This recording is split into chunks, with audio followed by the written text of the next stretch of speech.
Herkese merhaba, kanalıma hoş geldiniz. Bu videomda sizlerle elimde görmüş olduğunuz kazak yapılışını paylaşıyor olacağım. Yapılışı gayet kolay, kısa sürede yapabileceğiniz bir kazak.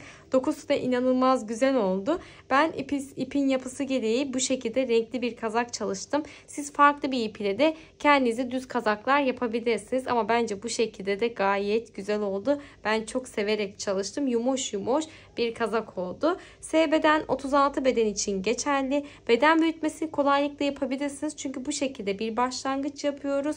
Başlangıçta nasıl beden büyütmesinden de ayrıntılı bir şekilde bahsediyor olacağım. Sizlerle bu noktada ölçümü paylaşmak istiyorum fikir olması açısından. 50 santim genişliğinde, tamamıyla ölçtüğümde 45 santim, boyun oyuntusundan alt kısma kadar ölçtüğümde ise 35,5 santim ölçülerinde kazağımızı çalışmış olduk. 2 yumak kullandım. İkinci yumağımdan hala bir miktar elimde var. Benimle birebir aynı ölçülerde çalışacaksanız 2 yumak yeterli olacak. Kullanmış olduğum ipten bahsetmek istiyorum. Papatya, angora, batik ipini tercih ettim. Yapısı inanılmaz güzel. Dediğim gibi çok severek çalıştım. Şimdi bu tarz bir kazak yapmak istiyorsanız mutlaka bol bir şekilde örmeniz gerekiyor. Ve tığ numaranızı daha büyük tercih etmeniz gerekiyor. İpim 100 gram 550 metre uzunluğunda, dediğim gibi 2 adet yeterli oldu. %80 akrilik, %20 merino yünden oluşan bir ip. Dediğim gibi dokusu çok güzel, tüylü ve yumuş yumuş bir yapıda. Ben 5,5 milim tığ ile örgümü tamamladım. Ama elim çok sıkı derseniz daha büyük tığ numarası tercih etmelisiniz. Çünkü model elinizi bol tuttuğunuzda daha da güzel gözükecektir. Bakın yapısı gayet güzel oldu. Bu şekilde incecik bir dokuda oldu. İpin yapısı gereği de geçişleriyle beraber çok güzel oldu. Yapılışına geçmeden önce videoyu beğenmeyi, yorum yapmayı ve kanalıma abone olmayı unutmayın lütfen. Üzerimde duruşunu merak ediyorsanız Instagram'da paylaşıyor olacağım. Açıklama kısmına da Instagram adresimi ekliyorum. Tıklayıp takip edebilir. Orada yaptıklarınızı beni etiketleyerek paylaşabilirsiniz. Şimdi beraber yapılışına geçelim.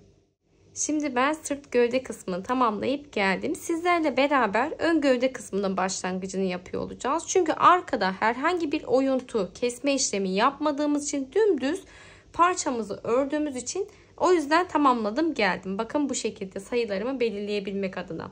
Şimdi burada 64 tane zincir çekiyoruz ve 2 zincir dönüşümüzle beraber 64-65 tane yarım trabzandan oluşuyor modelimiz. Burada dilerseniz bakın dikey bir şekilde devam ettiğimiz için bu şekilde, yani zincir çekiyoruz ve modelimiz bu şekilde ilerlediği için zincir sayısı sizin istediğiniz boyutu belirliyor. Yani burada ben 64 zincir çektim. Üzerimde duruşunu da sizlerle Instagram'da paylaşmıştım. Baktınız ki size göre kısa. Burada istediğiniz uzunlukta uzatma yapabilirsiniz kolaylıkla. Bunu tunik tarzında da yapabilirsiniz ya da daha kısa crop da yapabilirsiniz. Ben birazcık orta boyutta çalıştım. Dediğim gibi boy uzunluğu zincir sayınız belirliyor. Şimdi burada toplamda 38 sıra boyunca gittim. 38 sırada bizim genişliğimizi belirliyor. Yani beden genişliğimizi belirliyor. Buradaki sıra sayınızda da arttırma yaparak kendi beden genişliğinizi belirleyebilirsiniz. O yüzden siz de benim gibi sayılarınızı belirleyebilmek adına öncelikle sırt parçanızdan başlarsanız ön gövde kısmını sırta göre ayarlamak çok daha kolay oluyor. Bence ben her zaman öncelikle sırt kısmından başlangıç yapıyorum. Çünkü ön gövde kısmımızda boyun oyuntusu kısmını yapıyor olacağız. O yüzden kesme işlemi yapacağız. Şimdi ben burada sizlerle ölçümü de paylaşmak istiyorum. Ama bu modelin yapısı gereği elimizi bol tutmamız gerekiyor. Vermiş olduğum sayılar, bakın boşluklar gözüküyor. Çok bol şeklinde örmeniz gerekiyor. Eğer eliniz sıkıysa daha yüksek bir tığ numarası tercih edebilirsiniz. Ben 5,5 milim kullandım. Zaten bol bir örme şeklim olduğu için. Dediğim gibi eliniz dar ise 6 ya da 6,5 milim tığ tercih edebilirsiniz. Çünkü modelin yapısı gereği bol bir şekilde örmeniz gerekiyor. İpimiz ince, bol bir şekilde öreceğiz ki bu tarz bir model oluşturabilmemiz için.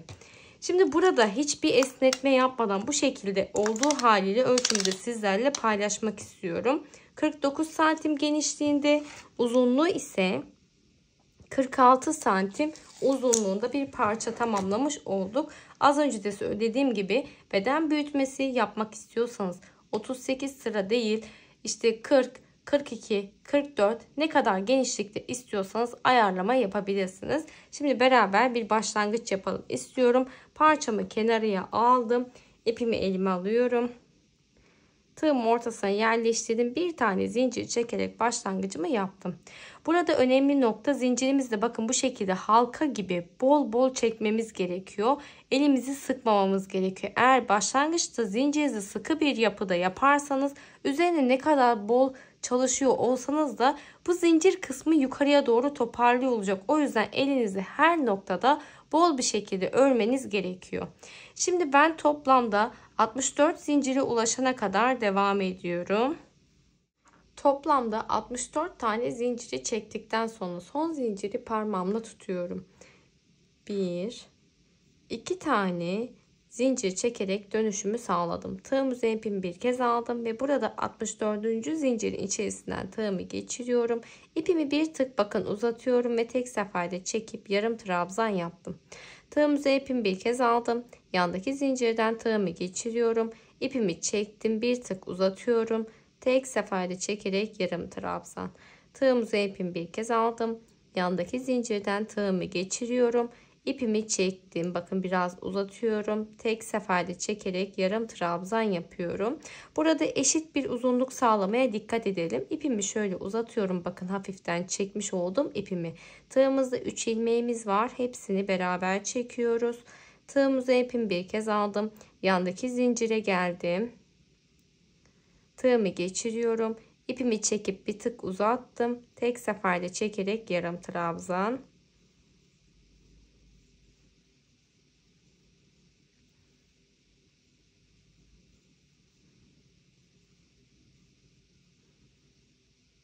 Ve bu şekilde sıra sonunda son zincirim kalana kadar devam ediyorum. Son zincirimin içerisinden tığımı geçirdim. Tığımda 3 tane ilmeğim var. Hepsini çekerek yarım trabzanımı yaptım ve bu şekilde sıramızı tamamlamış olduk. Örgümün diğer kısmına dönüyorum, arkasına. 1, 2 tane zincir çektim. Yine bol bir şekilde. Tığımızı ipimi bir kez aldım.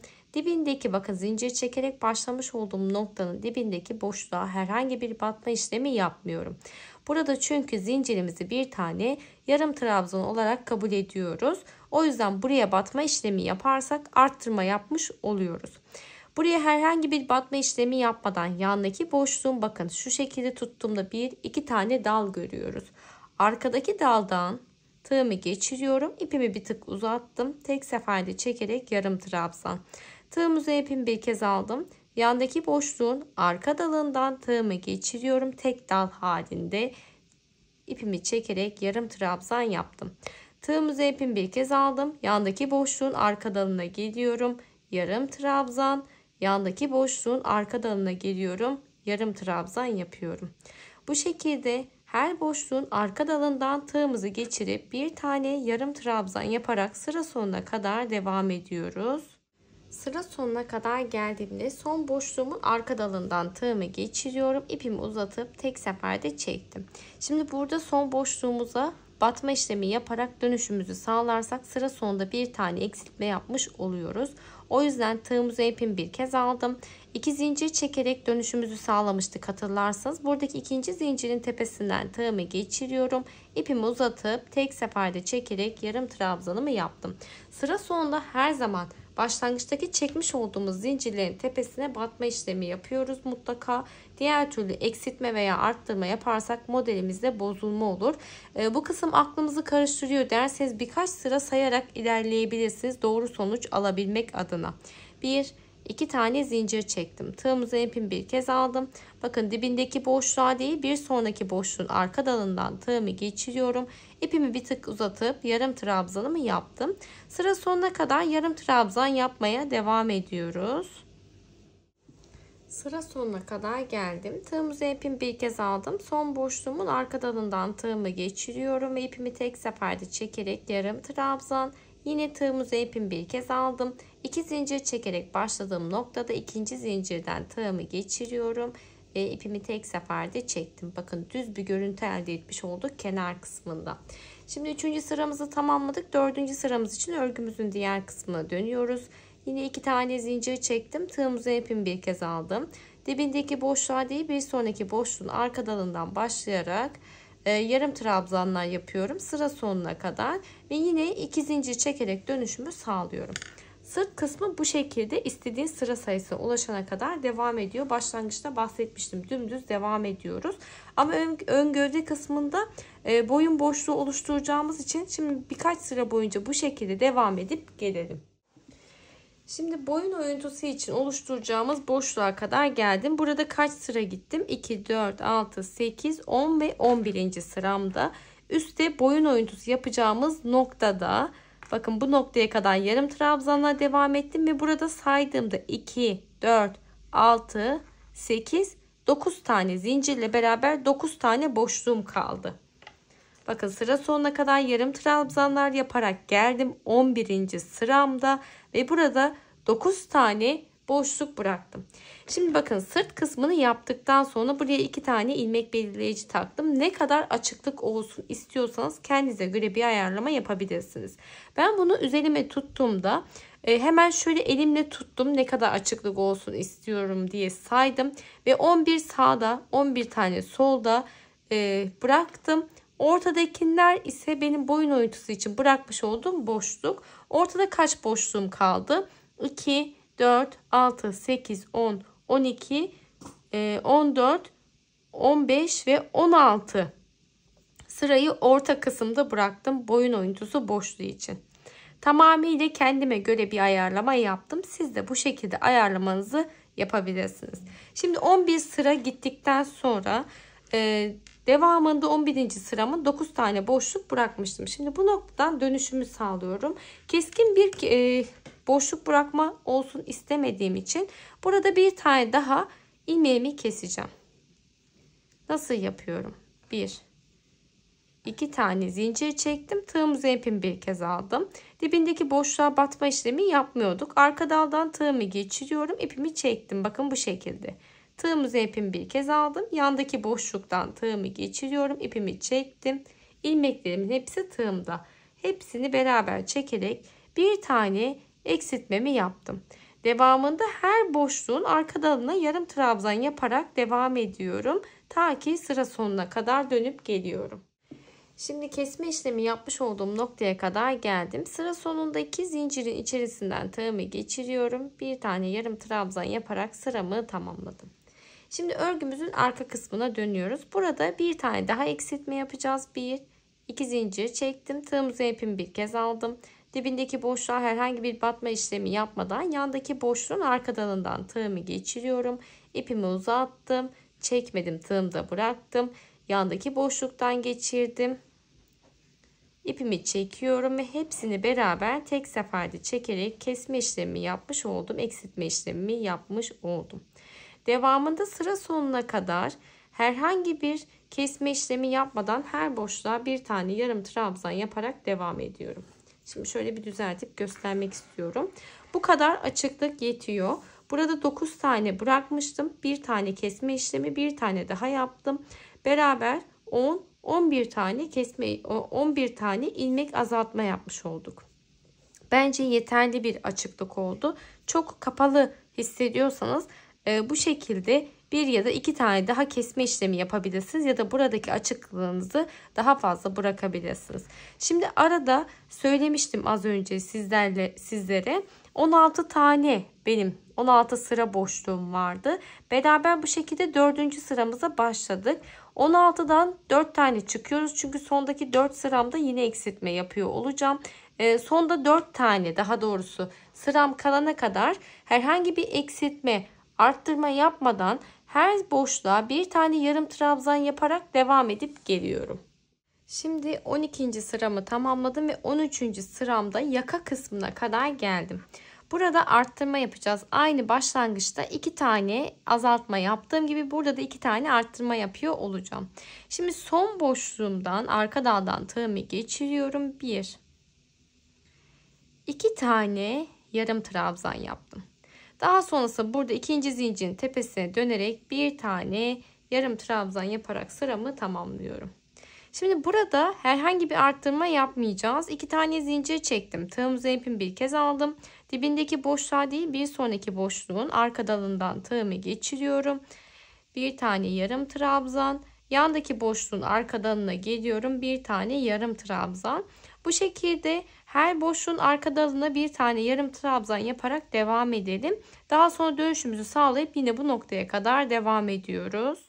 Sıra sonuna kadar geldim. Buradaki son boşluğumdan tığımı geçiriyorum.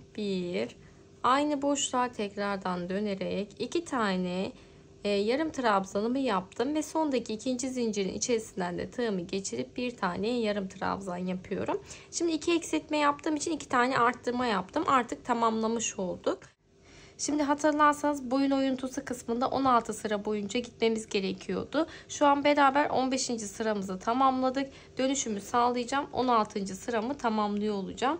Bu tarafta bittiği için 16. sıramız, yani boğaz kısmında bitmediği için, gövde kısmında bittiği için tekrardan dönüşümü sağlıyorum.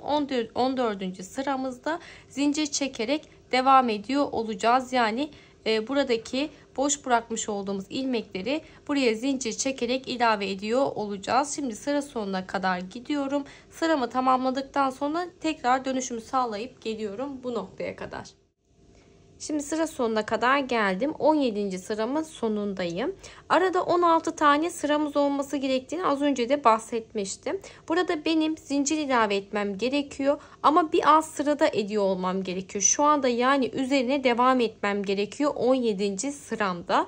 Bu yüzden ipimizi elimize alıyoruz. Bakın dibinden bir başlangıç yapıyor olacağım. Bir tane zincir çektim. Şimdi burada 9 tane yarım trabzanım var zincirle beraber. Benim o yüzden buraya 9 tane zincir çekerek ilave etmem gerekiyor. Bakın sondaki ikinci zincirin tepesinden tığımı geçirdim ve bir tane zincir çekerek başlangıcımı yaptım. Devam ettim. 2, 3, 4, 5, 6, 7, 8, 9. Ve ipimizi kesiyoruz. Şimdi burada eğer 17. sıram benim buradan başlıyor olsaydı zincir çekerek dönüşümü sağlayacaktım. Yani ip ilave etmemiz gerekmeyecekti. Ama 17. sıram bu şekilde denk geldiği için, yani sıra sorundan bir başlangıç yaptığım için 17. sırama bu şekilde zincir ilave ederek başlangıç yapmamız gerekti. Şimdi burada zincirin üzerine devam ederek sıramızı tamamlıyor olacağız. Hemen ipimi elime aldım. Tığımızı ipimi bir kez aldım. Birinci zincirin içerisinden tığımı geçiriyorum. İpimi uzatıp bir tane yarım trabzan yaptım. 9 tane zincir çekmiştik. Burada 9 tane yarım trabzana ulaşmış olmamız gerekiyor. 2, 3, 4,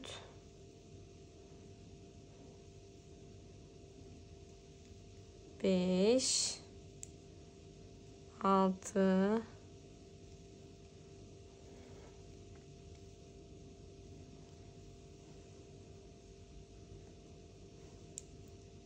7, 8, 9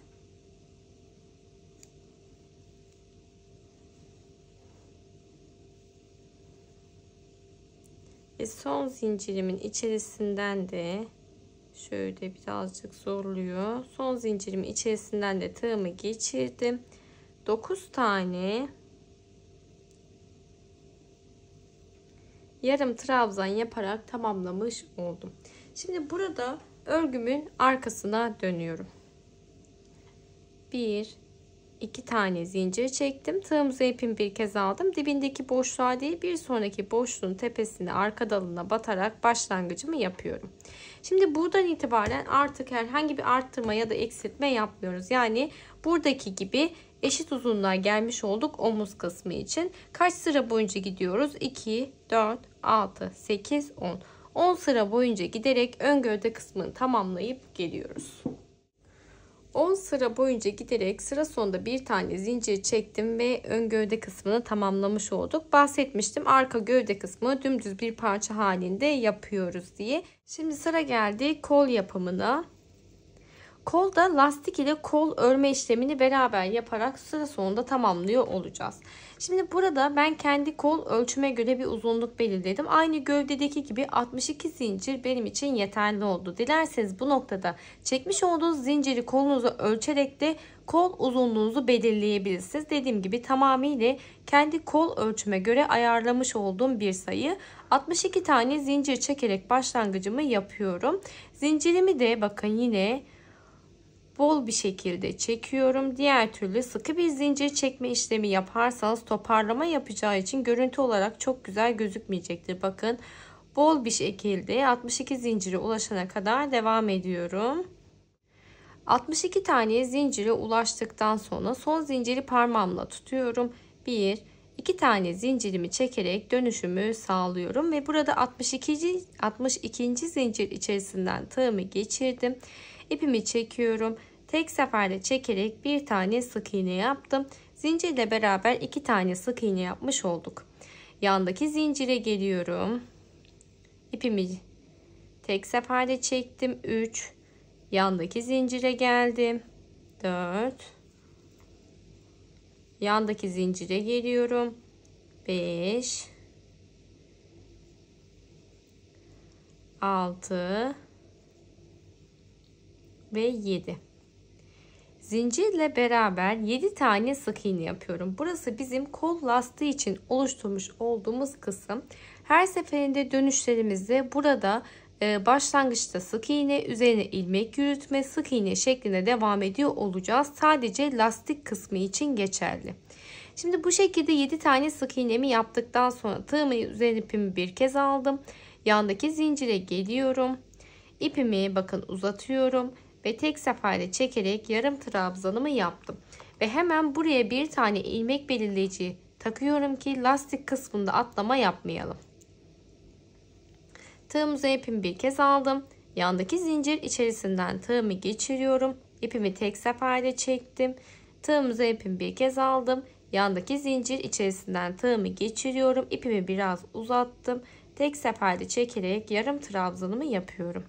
Bu şekilde sıra sonuna kadar her zincir içerisine bir tane yarım trabzan yapmaya devam ediyorum. Sıra sonundaki son zincirime bir tane yarım trabzan yaparak sıramı tamamlamış oldum. Şimdi örgümün diğer kısmına dönüyorum. 2 tane zincir çektim.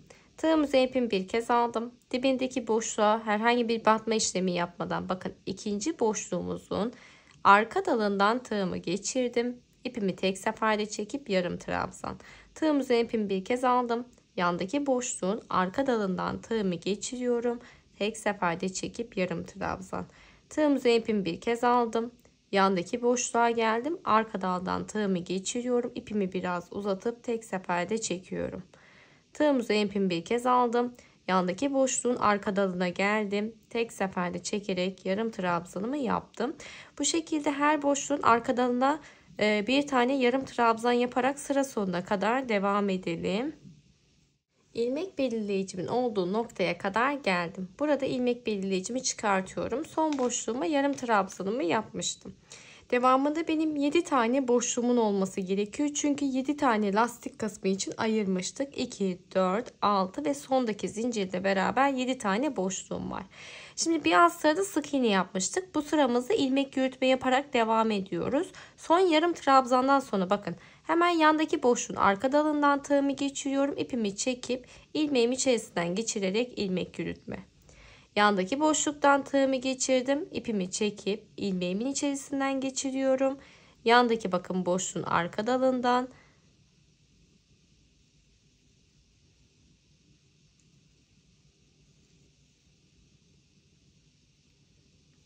son boşluğumun arka dalına geliyorum. İlmek yürütmemi yaptım ve sıra sonundaki bakın zincir içerisinden de tığımı geçirip bir tane ilmek yürütme yaparak sıramı tamamlıyorum. Mutlaka her seferinde başlangıçta sıra sonundaki o zincir çekerek dönüş sağladığımız noktayı unutmuyoruz. 7 tane sık iğneye 7 tane ilmek yürütmeye ulaşmış olmamız gerekiyor sıra sonunda. Şimdi örgümün diğer kısmına dönüyorum. 1, 2 tane zincir çekerek başlangıcımı yaptım. Bir alt sırada ilmek yürütme yapmıştık. Bu sıramızda sık iğne yapıyoruz. Dibindeki boşluğa değil bir sonraki boşluğun arka dalından tığımı geçirdim. İpimi çekip tek seferde çekerek sık iğne. Yandaki boşluğun arka dalına geliyorum. Sık iğne. Yandaki boşluğun arka dalına geldim. Sık iğne. Bakın bu şekilde devam ediyorum. Arka dala batarak ilerliyoruz. Her zaman zincirle beraber saydığımda şu anda 2, 4, 6. Bir tane daha yapıyoruz. 7 tane sık iğneyi tamamladıktan sonra artık lastik kısmımızı tamamlamış olduk. Tığımın ipimi bir kez aldım. Yanındaki boşluğun arka dalına geliyorum. İpimi uzattım. Tek seferde çekerek yarım trabzan yapıyorum. Yine burada bir önceki boşluğumuza ilmek belirleyicimizi takıyoruz. Lastik ve gövde kısmının ayrımını yapabilmek için. Devamında her boşluğun arka dalına batarak yarım trabzan yapıyorum. Ve dönüşümü sağlayıp bu noktaya kadar devam edip geliyorum. İlmek belirleyicimin olduğu noktaya kadar geldim. Burada ilmek belirleyicimi çıkartıyorum. Benim son boşluğum. Tığımın ipimi bir kez aldım. Arka daldan tığımı geçirip tek seferde çekerek yarım trabzanımı yaptım. Devamında lastik için 7 tane boşluğumuz var. Bir alt sırada sık iğne yaptığım için bu sıramda ilmek yürütmeler yaparak sıramı tamamlıyor olacağım. Yine arka daldan tığımı geçirdim. İpimi çekiyorum. İlmeğimi içerisinden geçirdim. Yandaki boşluğun arka dalından tığımı geçiriyorum. İpimi çekip ilmeğimi içerisinden geçirdim. Bakın bu şekilde devam ediyorum.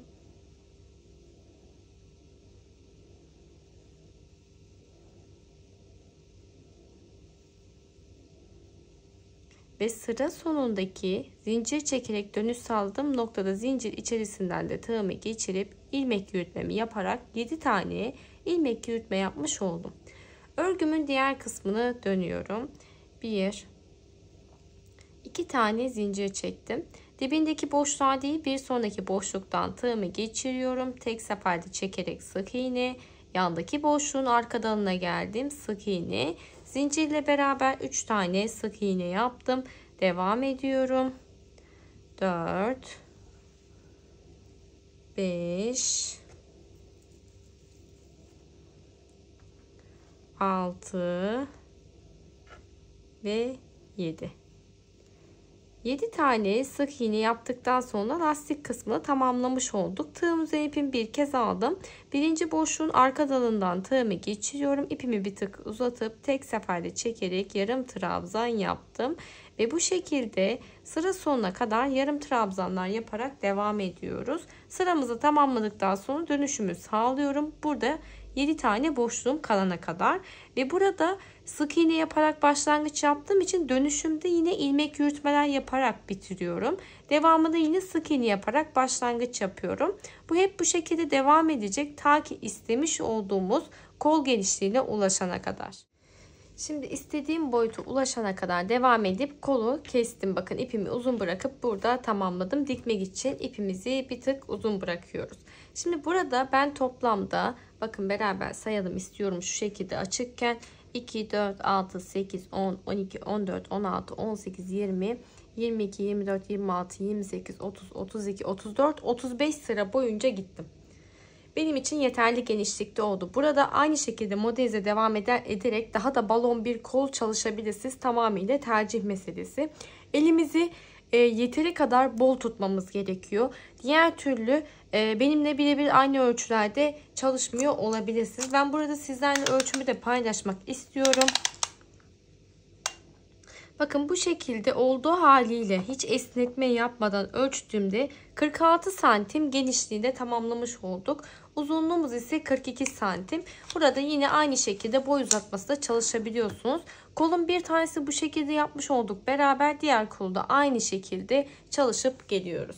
Şimdi tüm parçalarımızı tamamlayıp geldikten sonra sıra geliyor birleştirme işlemine. İsterseniz iç kısmından isterseniz dış kısmından dikerek sabitleme yapabilirsiniz. Öncelikle gövde kısmını birleştiriyoruz. Yani omuz kısmını birleştirmesi, buradaki omuzların dikmesini yapıyorum. Daha sonra da kollarımız açık olduğu için kolları bir bütün haline getirip gövde kısmına sabitliyoruz. Yani bu noktayı yerleştiriyorum. Öncelikle kolu dikerek gövde kısmına devam edip tüm birleştirmemi tamamlayıp geliyorum. Size bahsettiğim gibi tüm dikme işlemini tamamladım, geldim. Ben iç kısmından bir dikme işlemi yaptım. Şu anda görüntüsü gayet güzel oldu. Sıra geldi boyun lastiğini yapmaya. Beraber başlangıç yapalım. Tığ işi bir lastik yapıyor olacağız. İpimi elime aldım. Ve bir tane zincir çekerek başlangıcımı yapıyorum. Tığımızı ipimi bir kez aldım. Burası sırt omuz kısmı.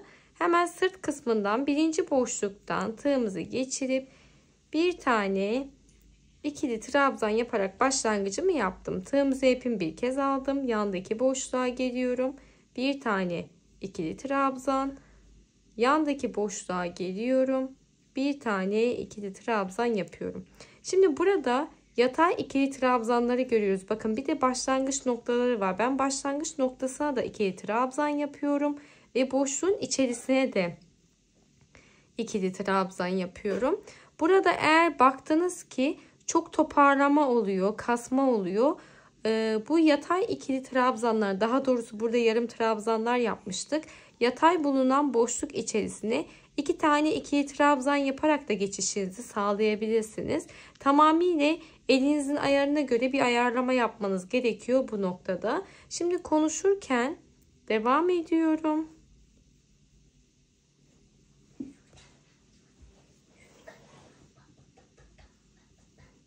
Şimdi sırt kısmında son noktaya kadar geldim ve buradaki son boşluğuma da bir tane ikili trabzan yaptım. Bakın arka kısmı bu şekilde. Buradan itibaren öne doğru devam ediyoruz artık. Tığımızın ipimi bir kez aldım. Şimdi burada bakın zincirler var. Yani başlangıçta kullanmış olduğumuz yarım trabzanların dibindeki zincirler var. Buraya batma işlemi yaparak ilerleyeceğiz. Yani her boşluğa, buradaki her zincirin içerisine bir tane ikili trabzan yaparak devam ediyorum. Şimdi buradaki boşlukları tamamladıktan sonra ön gövde kısmına doğru dönüşümü sağlıyorum. Burada yine yatay yarım trabzanları görüyoruz. Aynı sırt kısmındaki gibi çok sıkı olmayacak şekilde yine her görmüş olduğum boşluğun içerisine bakın. Bakın şu bağlantı noktamıza da, yani yarım trabzanın tepesi oluyor aslında. İkili trabzan yaparak devam ediyorum. Diğer tarafta yine bakın bu noktaya geldiğimizde yine zincirler görüyoruz. Yani yarım trabzanların tepesine batma işlemi yaparak bu noktaya kadar devam edelim. Son boşluğuma bir tane ikili trabzan yaptım ve başlangıç noktama kadar geldim. Bakın bu noktada. Şimdi burada birinci ikili trabzanın tepesinden tığımı geçiriyorum. İpimi çekip ilmeğimi içerisinden geçirerek ilmek yürütmemi yapıyorum ve sıramı birleştirdim. Devamında 1, 2, 3 tane zincir çektim. Tığımızı ipimi bir kez alıyorum. Buradaki ikili trabzanın tepesine zincir çekerek başlangıç yaptığım için herhangi bir işlem yapmıyorum. İkinci ikili trabzanı bakın altından tığımı geçirdim. İpimi çekiyorum ve 2 seferde çekerek ikili trabzan. Tığımızı ipimi bir kez aldım. Bir sonraki ikili trabzanın altından boşluktan tığımı geçiriyorum. İkili trabzanı altta bıraktım. İpimi çekiyorum. İkili trabzan. Tığımızı ipimi bir kez aldım. Yandaki ikili trabzanın altından tığımı geçiriyorum. Trabzanı üstte bırakıyorum. Bir tane ikili trabzan. Tığımızı ipimi bir kez aldım. Bakın sırasıyla ikili trabzanı üstte bırakıyorum. Bir tanesini de altta bırakıyorum. Bu tığ işi lastik detaylı anlatımını izlemek isterseniz videosu kanalımda bulunuyor. O yüzden açıklama kısmına sizler için ekliyor olacağım. Yeni başlayanlar için detaylı bir şekilde izlemek isterseniz. Şimdi bu şekilde sıra sonuna kadar devam edelim. Şimdi sıra sonuna kadar geldim. Son trabzanımı altta bıraktım ve burada 3. zincirin tepesinden tığımı geçiriyorum. İpimi çekip ilmeğimi içerisinden geçirerek ilmek yürütme yaptım ve 1, 2 tane zincir çekerek artık ipimi kesiyorum. Çünkü kazağımızı ve lastik kısmı ile beraber tamamlamış olduk. Burada dilerseniz üzerine bir sıra daha lastik gidebilirsiniz. Bence yeterli genişlikte oldu. Çünkü çok da kapalı olsun istemiyorum. Bakın bu şekilde duruşu da gayet güzel oldu. Kazağımız da çok güzel oldu. 2 yumak kullandım. İkinci yumağımdan hala elimde bir miktar var. S beden 36 beden için geçerli. Benimle birebir aynı ölçülerde yapacaksanız 2 yumak yeterli olacaktır. Videoyu beğenmeyi, yorum yapmayı ve kanalıma abone olmayı unutmayın lütfen. Bir sonraki videoda görüşmek üzere. Hoşça kalın.